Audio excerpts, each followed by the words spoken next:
Hello বন্ধুরা, আশা করি সবাই ভালো আছো। তো আজকে আমরা নতুন আরেকটা ভিডিওতে দেখব কিভাবে কিউটি WR1500 রাউটারটি কনফিগারেশন করতে হয়। তো আমাদের কনফিগারেশন করার জন্য প্রথমেই রাউটারটিতে পাওয়ার সাপ্লাই এবং ইন্টারনেটের পণ্য থেকে যে কানেকশনটা দিতে হয় ওটা দিয়ে নিতে হবে। এরপরে আমাদের রাউটারের যে ডিফল্ট যে নাম এবং পাসওয়ার্ড আছে ওইটাতে কানেক্ট করে নিতে হবে। এই দুইটা ইনফরমেশন রাউটার ব্যাক সাইডে পাওয়া যাবে। তো রাউটার কানেকশন করার পরে আমাদেরকে আমি এখানে একটু অপেক্ষা করি আমার রাউটারটা একটু কানেকশন হয়নি।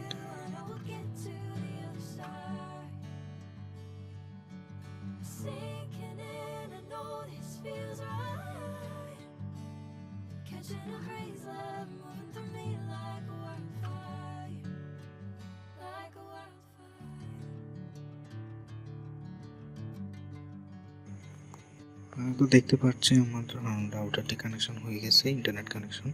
এখন আমি রাউটারের যে ডিফল্ট রাউটার অ্যাডমিন পেজ আছে ওই পেজটিতে যাব।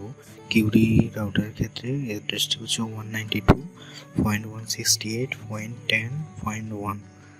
তো এখানে অ্যাডমিন পেজে যাওয়ার পরেই প্রথমে আমাদের একটি পেজ আসবে যেখানে অ্যাডমিন পেজে যাওয়ার পরেই প্রথমে আমাদের একটি পেজ আসবে যেখানে আমাদেরকে একটা অ্যাডমিনিস্ট্রেটর পাসওয়ার্ড সেট করে নিতে হবে।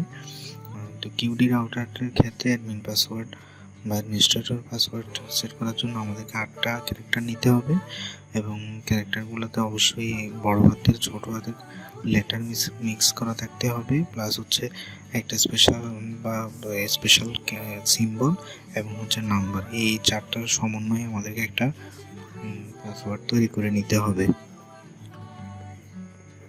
পাসওয়ার্ড তৈরি করার পরেই আমাদের কুইক সেট আপ একটা পেজ আসবে। এখান থেকে আমরা প্রথমে অপারেশন মোডটা ওয়্যারলেস রাউটার সেট করব। এরপরে এখান থেকে আমরা আমাদের যে রিজিয়ন আছে ওই রিজিয়ন অনুযায়ী আমাদের টাইম সেট আপ করে নিতে হবে। আর এখানে আমি অটো আপডেট অফ করে রাখছি, আপনারা চাইলে অন করে রাখতে পারেন। এরপরে এখান থেকে আমার এই কানেকশন টাইপটা সেট করে নিতে হবে। আমার কানেকশনটা PPOE। তো এখানে আমার ওই কানেকশন অনুযায়ী আমার আইএসপি থেকে পাওয়া ইউজার নেম এবং পাসওয়ার্ড এই দুইটা দিতে হবে। তো আমি আমার এই দুইটা ট্যাগ করে নিই। তো এখানে আরেকটা অপশন দেখা যাচ্ছে, সেকেন্ডারি কানেকশন নামে একটা অপশন দেখা যাচ্ছে। তো এটা নিয়ে আজকে আমরা বিস্তারিত আলোচনা করবো, আরেকদিন এটা নিয়ে আলোচনা করব। এই সেকেন্ডারি কানেকশনের সাহায্যে আমরা চাইলে আমাদের অনুতেও লগ ইন করতে পারি। এই পদ্ধতিটা আমরা পরের কোনো এক ভিডিওতে দেখব। তো আমি মোটামুটি আমার ইউজার নেম এবং পাসওয়ার্ড দিয়ে নেক্সটে ক্লিক করলাম।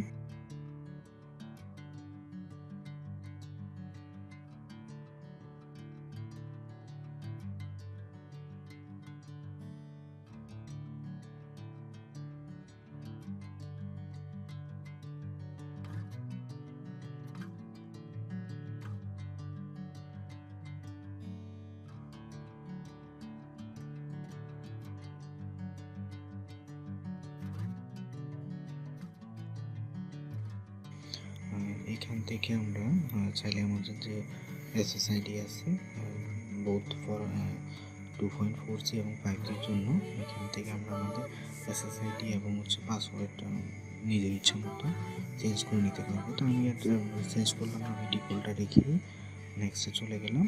এখন মোটামুটি আমার কানেকশনটা হয়ে গেছে এবং আমি এখানে সেভ এবং অ্যাপ্লাইতে ক্লিক করার পরে একটু সময় নেবে, আমার রাউটারটা রিস্টার্ট নেবে। রিস্টার্ট নেওয়ার পরে আমার ইন্টারনেট কানেকশনটা আসবে। আমরা একটু অপেক্ষা করি। তো দেখতে পাচ্ছি আমার কানেকশন মোটামুটি হয়ে গেছে এবং রাউটারটিও রিবোট হচ্ছে। তো আমার রাউটারটা এই রাউটারটা ওয়াইফাই 6 এর কারণে এই রাউটারটা রিস্টার্ট হয়ে কানেকশন আসতে একটু সময় লাগে, নেট আসতে প্রায় 2-3 মিনিট সময় লেগে যায়।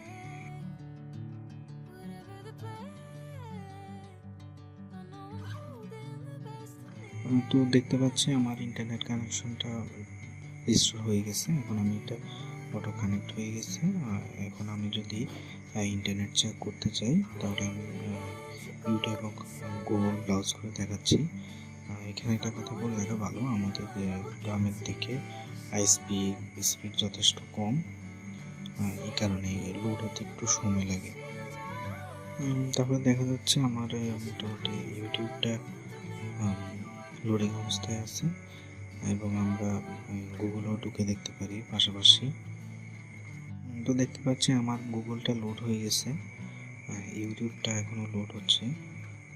তো আশা করি তোমাদের ভিডিওটা ভালো লাগছে।